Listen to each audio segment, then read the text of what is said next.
بلوچستان کے ضلع بولان میں 11 مارچ 2025 کو جفر ایکسپریس پر دہشت گردوں نے حملہ کیا، جس کے نتیجے میں مسافروں کو یرغمال بنایا گیا۔ سیکیورٹی فورسز نے فوری کارروائی کرتے ہوئے 104 مسافروں کو بازیاب کرایا، جن میں 58 مرد، 31 خواتین اور 15 بچے شامل تھے۔ اس آپریشن میں 16 دہشت گرد ہلاک ہوئے۔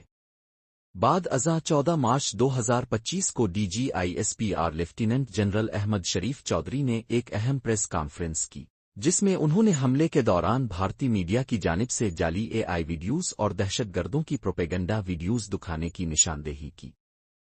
اسی روز اپوزیشن لیڈر عمر ایوب نے بھی حملے کی شدید مذمت کرتے ہوئے شہداء کے خاندانوں سے اظہار تعزیت کیا اور بی ایل اے کی دہشت گردی کو قابل مذمت قرار دیا۔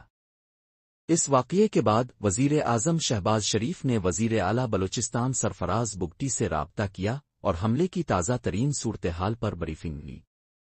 انہوں نے شہداء کے خاندانوں سے اظہار افسوس کرتے ہوئے کہا کہ پوری قوم اس بزدلانہ حملے اور معصوم جانوں کے ضیاع پر صدمے میں ہے۔